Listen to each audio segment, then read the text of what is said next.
E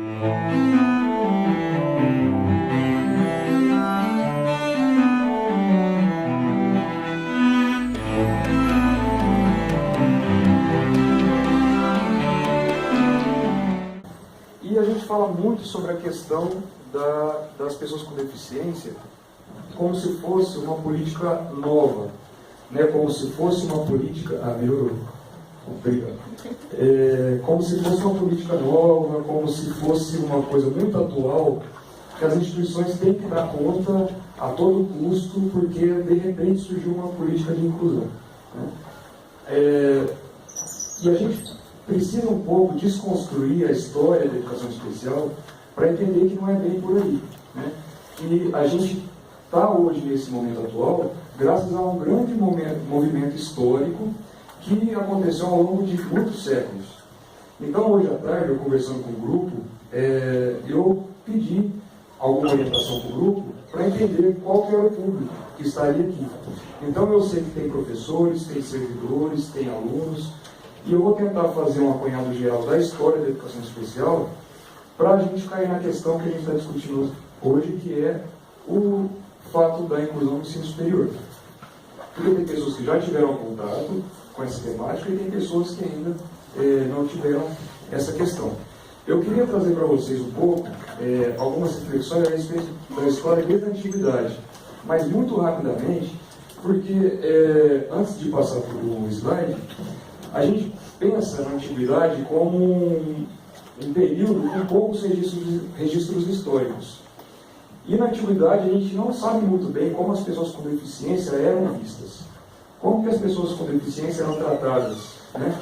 Então, subentende-se, em alguns poucos documentos históricos, que essas pessoas eram tratadas como sub-humanas, como nem mesmo seres humanos, né?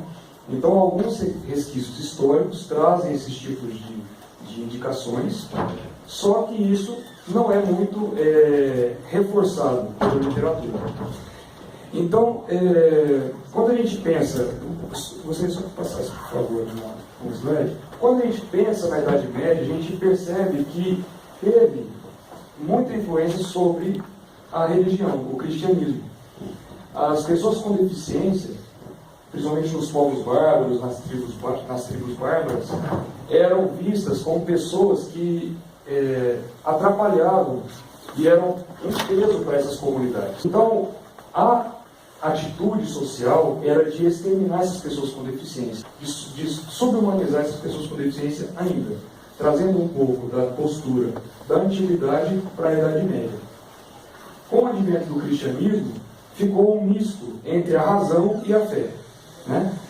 E isso, pode passar, por favor, trouxe algumas atitudes sociais de proteção ou de extermínio.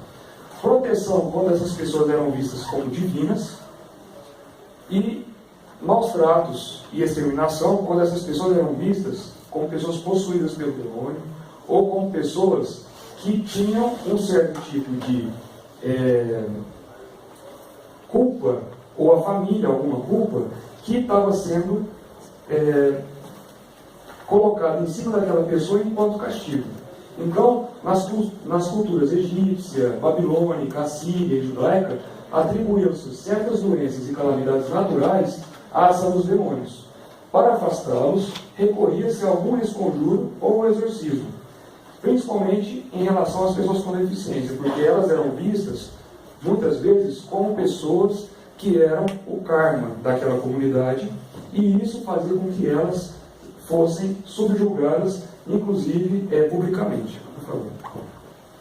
Aqui temos duas crianças com deficiência em praça pública, sendo julgadas pelo sacerdote em praça pública para dizer o que para a sociedade?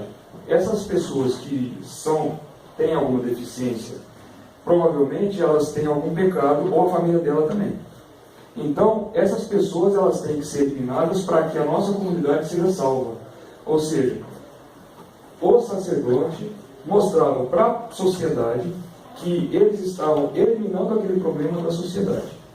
E aquele problema era também respaldado por vias religiosas, dizendo que as pessoas com deficiência estavam possuídas pelo demônio.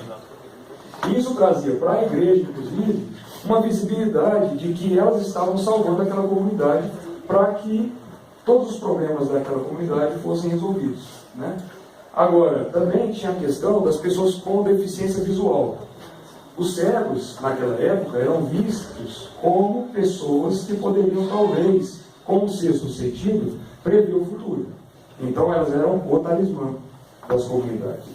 Então, tinham dois tipos de tratamento social que passava desde a exterminação até a superproteção. Pode passar, por favor. Mas, como eu disse antes, tinha uma ambiguidade entre a razão e a fé. A razão queria mostrar que, às vezes, a fé, que às vezes um demônio poderia ser exterminado via razão, via ciência. Então, começou-se a colocar uma cientificidade nas práticas de extermínio do demônio das pessoas com deficiência. Então, aqui temos a prática da trepanação, que era a prática de abrir o crânio, a calota craniana, para extrair o que eles chamavam da pedra da loucura. E, através da pedra da loucura, se extraía tanto a loucura em si, quanto o próprio demônio. Então, tinha um conflito paradoxal aí, em relação a essa prática. Inclusive, em Roma, tem um templo até hoje que se chama Panteão.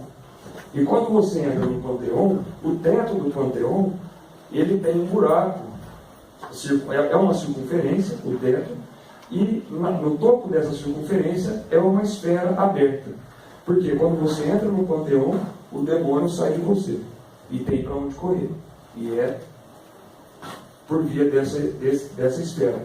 E com a mesma teoria, já da antiguidade, isso era pensado na parte da ciência. Então, a prática religiosa, a prática científica era um pouco atrelada ainda à prática religiosa. Por favor.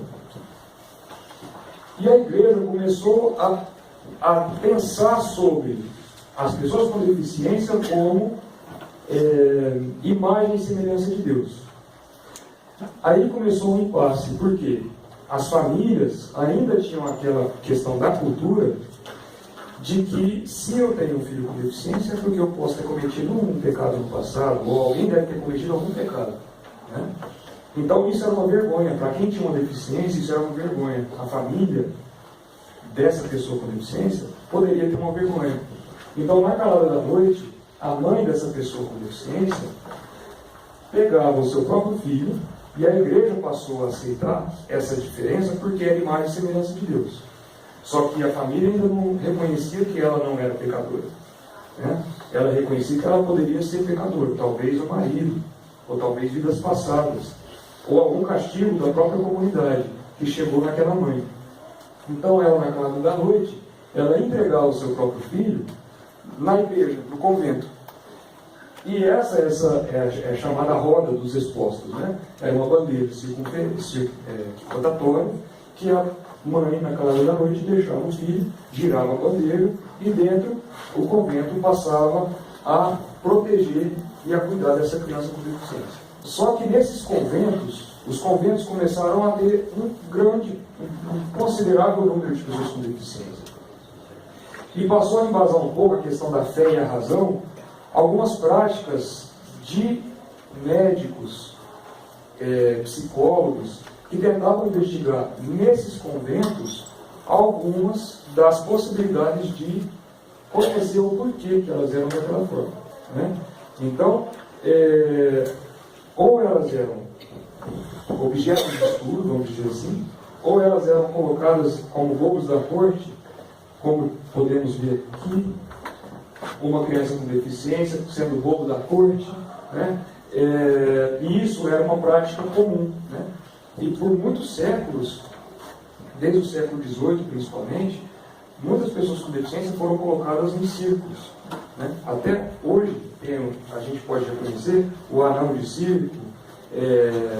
A gente tem muito ainda dessa questão histórica que até hoje a gente carrega, como sendo uma aberração, né? Então, isso já começou desde essa época. Só que eu queria que vocês, eu estou falando essa questão histórica para que vocês aos poucos trouxessem para hoje como que a gente vê a deficiência.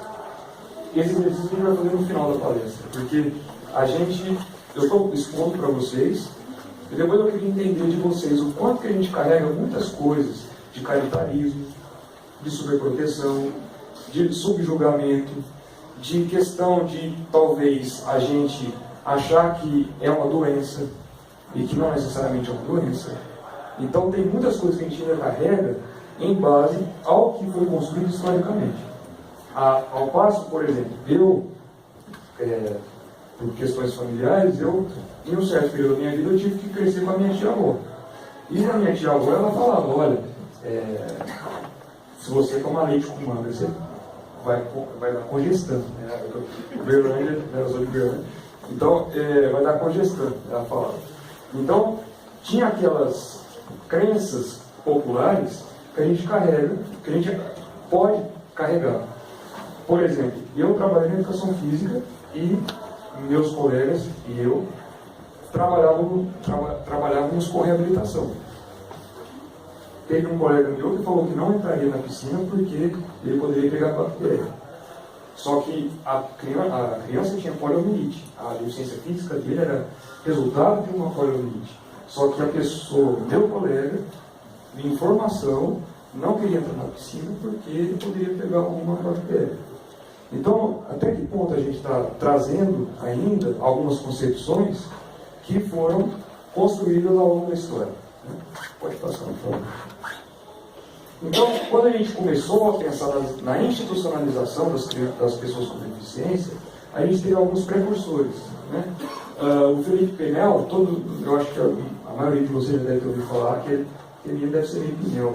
Né? Então veio um pouco dessa questão, né, do Felipe Pinel, que foi o precursor que buscou entender um pouco a questão da deficiência intelectual. Né? O Itar, que foi a questão do garoto selvagem, que tentou trabalhar com o garoto selvagem, né? E foi o primeiro a pensar sobre um plano de ensino individualizado. Né? Hoje a gente fala muito de plano de ensino individualizado, mas isso já era feito desde o século XVIII. Então, esse movimento de aperfeiçoamento, de aprofundamento, a gente faz um pouco sobre, em base aos que os precursores fizeram. Eduardo Segan e Maria Montessori. Né? Maria Montessori, que também um pouco foi base, inclusive, dos trabalhos de Paulo Freire. Então, a gente tem um pouco dessa questão do que a gente carrega pedagogicamente, inclusive, sobre, a partir desses precursores. Né? E, só que esses precursores eram feitos de forma isolada. Na Revolução Francesa, em 1796, que teve a questão da defesa do direito de educação para todos. Mas aí você pensa na época, né, a educação para todos era para todos, mas a divisão era para pessoas da classe baixa e pessoas da nobreza. A educação era diferente. Então, a educação especial começou para separar classes socioeconômicas, né, e passou-se a construir classes especiais para aqueles que eram os mais desfavorecidos socialmente e as pessoas abastadas, para manter até mesmo a própria herança, eram educadas em base a um currículo diferenciado. No século XX, as guerras trouxeram muitas pessoas com deficiência em base à própria guerra. Então, os mutilados inválidos civis, as pessoas que ficavam surdas, que ficavam cegas por causa de explosões. Então, a sociedade passou a ver com mais frequência pessoas com deficiência em seu meio. E mais do que isso, as pessoas que antes eram tidas como heróis de guerra, às vezes eram mutiladas ou invalidadas, e isso era um passo para poder fazer com que a sociedade questionasse. Peraí, se antes era herói, agora não é nada? Né? Então a sociedade começou a falar, peraí, né, essa pessoa pode ter um espaço. E aí, pode passar. O médico Ludwig Guttmann, lá na Inglaterra, ele fez no hospital, práticas específicas de esporte voltadas a pessoas com deficiência. Os inválidos civis, os mutilados inválidos civis e militares, eram colocados nesses hospitais, mas com práticas esportivas. Então, começou a pensar numa visibilidade social maior, porque isso trouxe à tona a possibilidade dessas pessoas fazerem alguma coisa, não ficarem paradas e encostadas, né? E, inclusive, foi o Hospital Stoke Mandeville. O Mandeville, ele foi o que deu nome ao mascote das Paralimpíadas de Londres, de 2012. Então, em homenagem a esse hospital, que o mascote se chamou Mandeville também, né?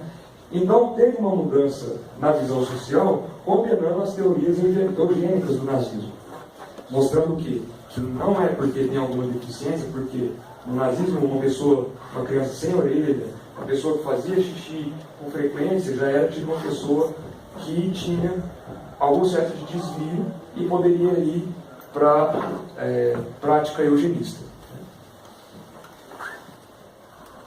E aí isso passou então, né, depois dos anos 40 da guerra, depois passou-se essa prática, e na década de 60, no final da década de 60, teve os movimentos estudantis.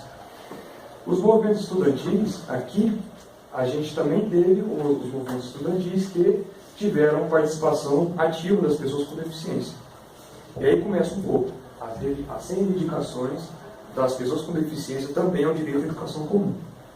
Então não começou do dia para a noite, né? Eu passei esse histórico rapidão para vocês entenderem que não começou do dia para a noite, né? As pessoas com deficiência hoje estão nas universidades graças a vários movimentos que fizeram com que hoje pudéssemos discutir hoje, está fazendo hoje, esse ciclo de palestra. Então, no século XX, né, nesse período, teve um movimento de integração. As pessoas com deficiência ali, junto aos outros, só que não necessariamente participando, né? Pessoas, aquela era a perspectiva da integração. Eu estou dentro, mas eu não participo de todas as práticas. Então, essa perspectiva era de inclusão. As escolas comuns, a partir da década de 70, depararam-se com a diversidade em sala de aula e não sabiam como atender a tantas diferenças e necessidades educacionais em um espaço único. É muito diferente do que a gente está discutindo hoje sobre lucro, né? Porque hoje as universidades não estão sabendo como lidar com os alunos que desde a década de 70 estão entrando nas escolas comuns, mas que até hoje não conseguiram entrar no ensino superior. Então está sendo uma coisa nova, muito recente, e a gente ainda está aprendendo a lidar na universidade. E é estranho como quando a gente faz um paradoxo aí, um confronto, porque é a universidade que forma os professores que estão na escola, mas a universidade não está preparada para acolher as pessoas com deficiência, mas os professores têm que estar preparados lá na escola. Então, assim, a gente cobra dos professores da educação básica que eles estejam preparados, mas a universidade também não está preparada. Nem mesmo na maneira de avaliar os alunos, independente se tem ou não deficiência. A gente ainda continua reproduzindo movimentos de reprovação, né? Avaliação engessada. Então, muitas vezes a gente está reproduzindo a formação dos professores de hoje que vão chegar na escola e vai reproduzir a mesma coisa que a gente está criticando, né?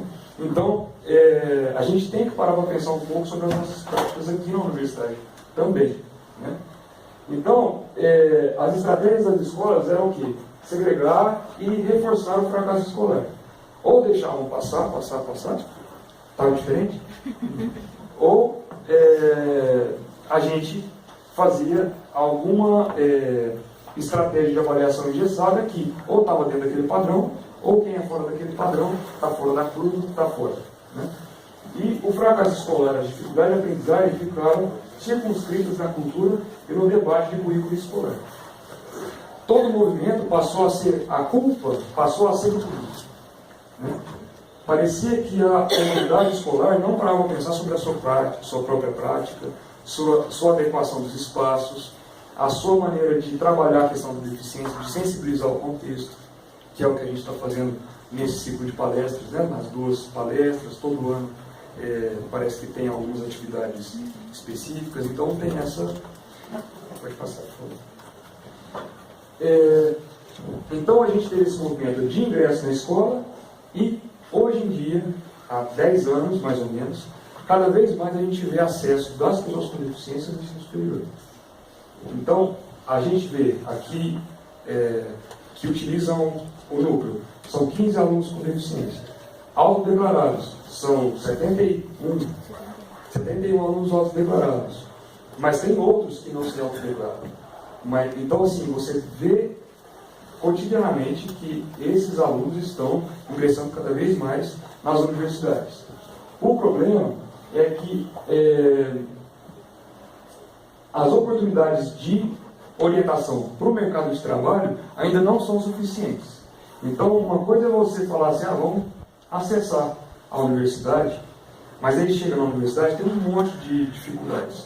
O aluno passa por diversas dificuldades no seu contexto acadêmico, nas relações interpessoais, e isso a gente vê muitas vezes quando a gente fala que está, por exemplo, um ônibus adaptado. O ônibus adaptado, às vezes, não é um ônibus adaptado, às vezes é uma van que passa, pega o aluno com deficiência física, e nesse contexto, o aluno com deficiência física ele perde a oportunidade de entrar num ônibus coletivo, comum, adaptado, ok, mas ele perde os códigos sociais, ele não fica sabendo da festa que vai acontecer à noite, de uma reflexão crítica política da universidade que um colega tem, que isso ele vai perdendo muitas vezes o contato com os próprios colegas e ele vai ficando invisível na universidade. Ele vai sumindo, vai desaparecendo na universidade, mais do que já era. Né? Às vezes a pessoa com deficiência física fica ali, o cadeirante, mas o cadeirante nem sempre ele é institucionalmente visível, né? Na maneira mais ampla da palavra. Então, a gente percebe, quando a gente tem um relatório da Organização Econômica do Desenvolvimento, a Organização do Desenvolvimento Econômico,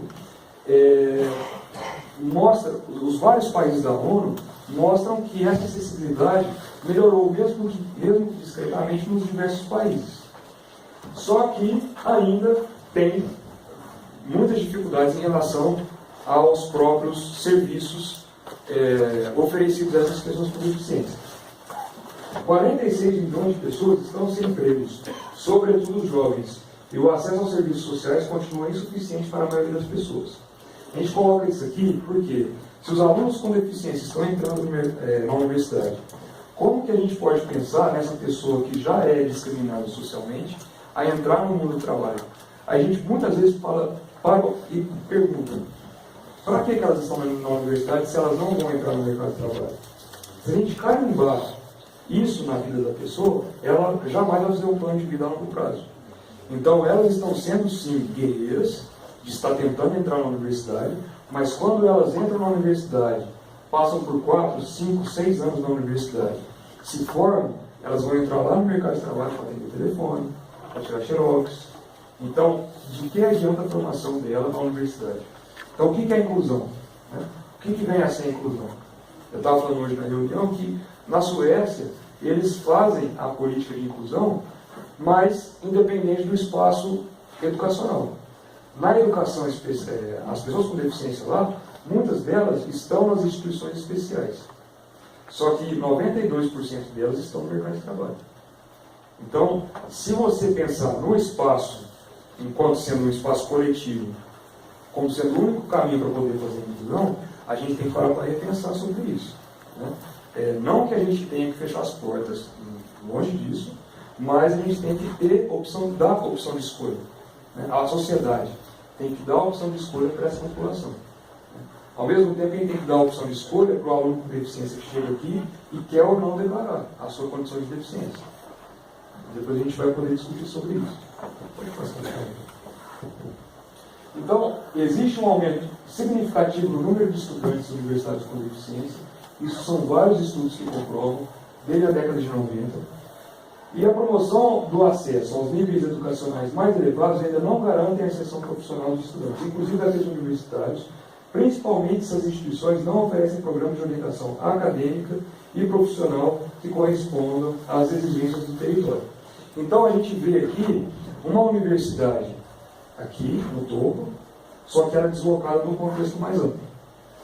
A universidade ela é um território à parte, parece. Ela não dialoga muito com o contexto que a gente vive aqui. Num contexto, isso é geral, a universidade é vista como um mundo à parte. E o mundo de fora parece que também é visto como um mundo à parte, como se a gente estivesse olhando de fora para analisar, para discutir algumas relações, só que a gente não entra, muitas vezes, no próprio contexto que a gente está inserido, né, para além da universidade.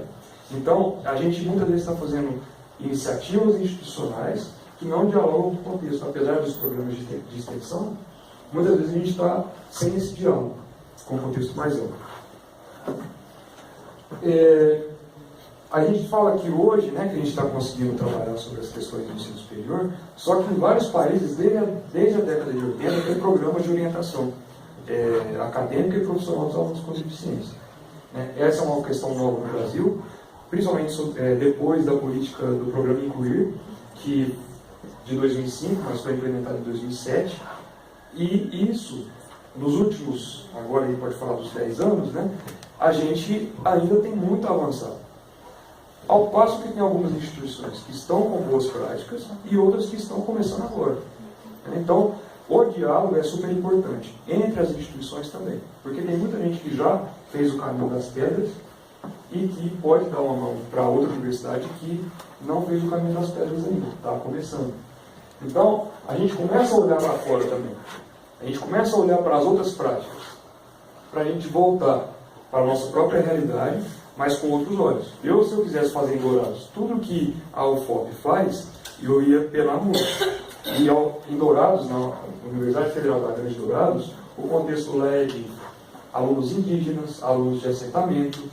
Então, a gente tem uma diversidade mais ampla, mais forte lá, culturalmente mais forte. E, quando eu falei da questão da eliminação das pessoas com deficiência, me veio sempre a questão dos indígenas. Porque os indígenas, culturalmente, eles têm, algumas tribos têm a prática de infanticídio. Quando a criança nasce com deficiência, tem a questão do infanticídio. Lá em Dourados, eu estou vendo que tem escolas especiais para alunos indígenas com deficiência. Então, olha o tanto que vai modificando. Mas eles estão sendo aculturados? Não sei, ainda não parei para pensar sobre isso. Mas eu refiro sobre. Né? Para entrar naquela cultura, eu preciso ir com uma visão muito aberta. Né? E isso daqui, quando a gente fala de outros países, outras práticas, a gente tem que olhar, mas com um olhar de reflexão, para a gente voltar para a nossa própria realidade e pensar de maneira diferente, ou pelo menos respaldada por outras práticas. Então a gente vê, né, as iniciativas estão ainda desconectadas de um contexto social mais amplo. 16% das pessoas com deficiência estão em idade produtiva, segundo o relatório da Unesco, agora de 2014. E o que a gente percebe é o quê? Que quando a gente pensa em risco de pobreza, 14,9% das pessoas estão em risco de pobreza quando não têm deficiência. Quando essas pessoas têm deficiência, esse risco sobe para 21,1%, segundo esse mesmo relatório de Ravisky, que é da Unesco, de 2014. Então, quando a gente começa a pensar que a pessoa com deficiência, ela ainda também, além de ser discriminada socialmente, ela corre o risco de pobreza mesmo, mais do que o restante da população, a gente tem que pensar com mais cuidado, sim. Né? Então, o núcleo de acessibilidade ele pode também contribuir para isso.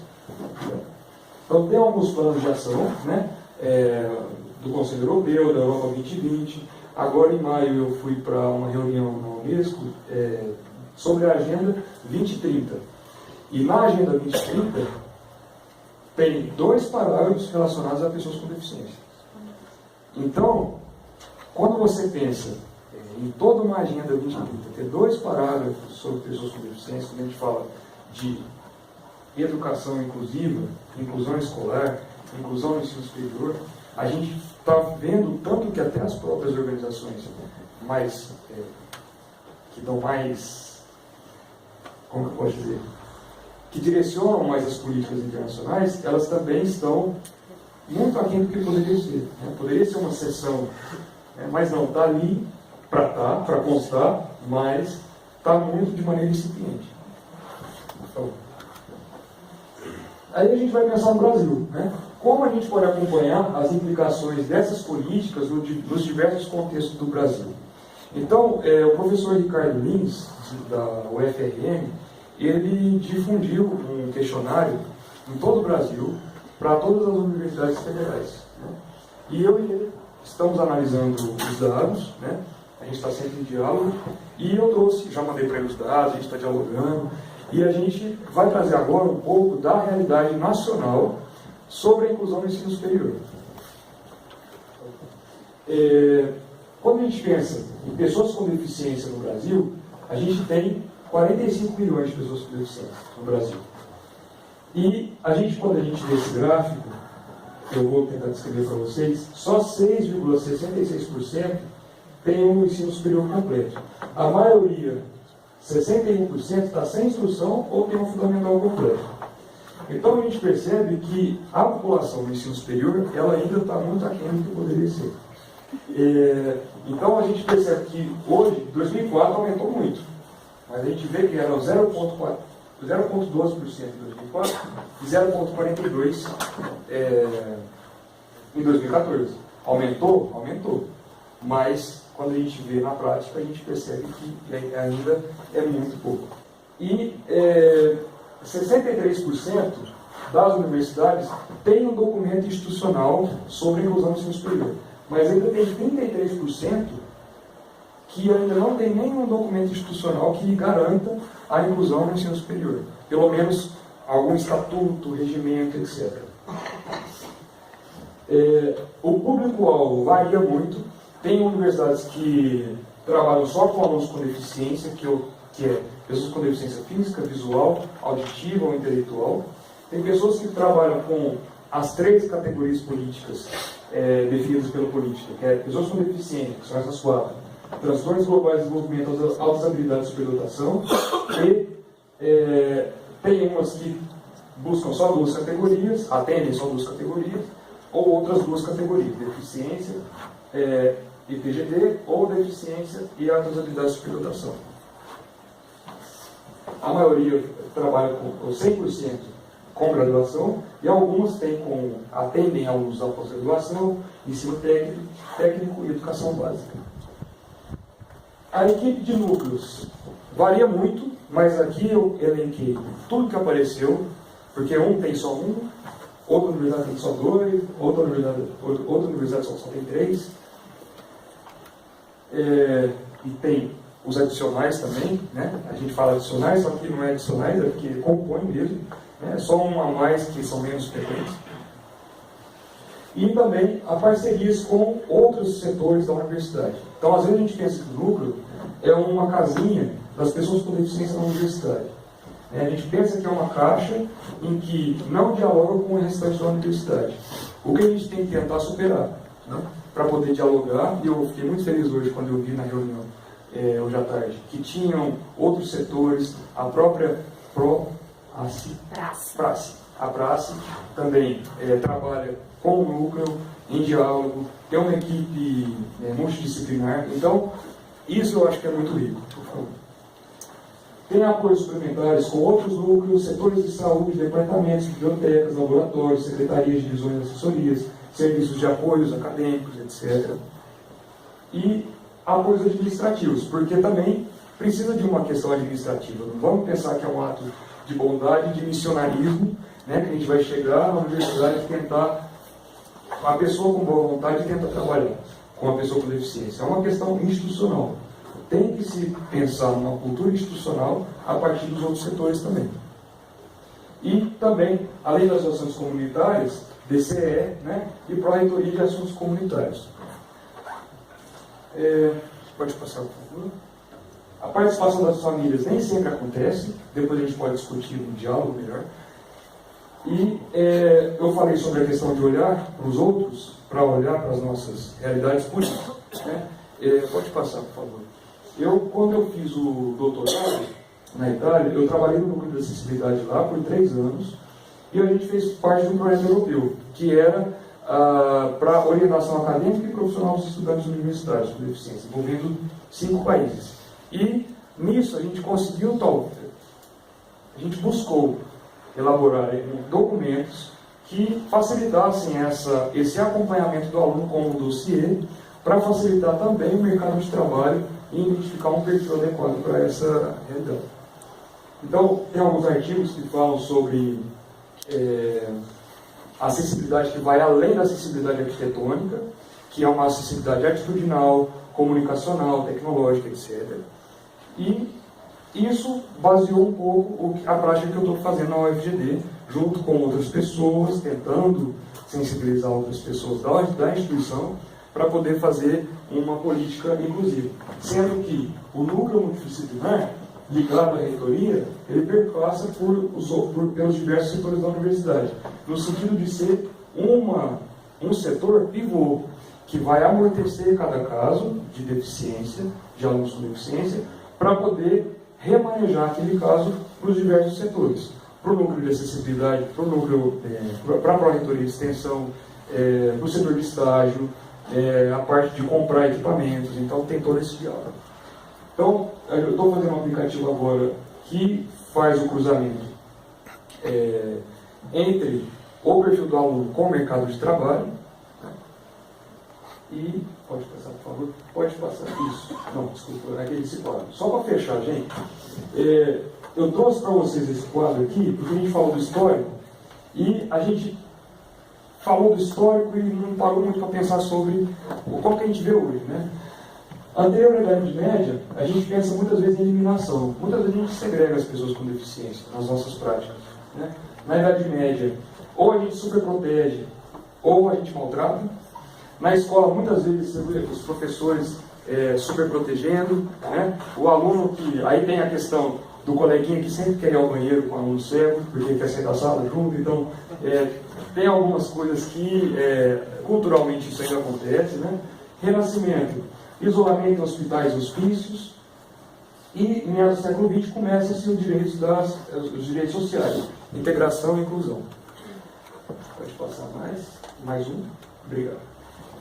Então, eu trouxe a questão da história para a gente pensar um pouco sobre a relatividade, compreender as próprias concepções e atitudes, para ter uma conscientização da injustiça, do preconceito e da discriminação negativa, para a gente criar valores e atitudes positivas. Pode passar mais? Isso. Porque quando a gente pensa que a gente não pode se aproximar de uma pessoa com deficiência, como eu falei o caso do meu colega na piscina, a gente vai internalizar uma certa tipo de atitude, e se o colega vê e não estiver informado, ele pode reproduzir isso. Então, se eu falar que poliomielite, a bactéria da poliomielite pega, e o outro está desinformado, ele vai acreditar que a bactéria da poliomielite vai pegar, e ele vai representar socialmente isso, através da atitude. Então, a concepção pessoal, ele vai gerar uma atitude, e essa atitude ela vai passar pelas representações sociais. Isso a gente vai sempre fazendo esse movimento. Então, quando a gente chega na universidade, tem um aluno com deficiência, eu carimbo ele com um aluno com deficiência, ele tem que tomar muito cuidado com isso. Porque se ele não quer autodeclarar a sua condição, a gente tem que respeitar essa condição dele, né? E também, quando quer declarar, como fazer isso sem que seja uma super coisa para poder super destacar esse aluno no contexto universitário. Pode passar mais um. Isso, pode passar essa. Então, vou fechar com isso. Se por um lado, a utilização do conceito de diversidade pode revelar o surgimento de uma inflexão do pensamento social, por outro, a imprecisão ou seu uso indiscriminado pode restringir-se ao simples elogio às diferenças, pluralidade e diversidades, tornando-se uma armadilha conceitual e uma estratégia política de esvaziamento e ou apaziguamento das diferenças e das desigualdades. Então a gente fala muito da política de diversidade, mas a gente acaba apagando as diferenças. Então quando a gente fala que a universidade tem a política da diversidade, a gente tem que tomar muito cuidado, porque a gente tende a apagar as diferenças. Algumas referências biográficas.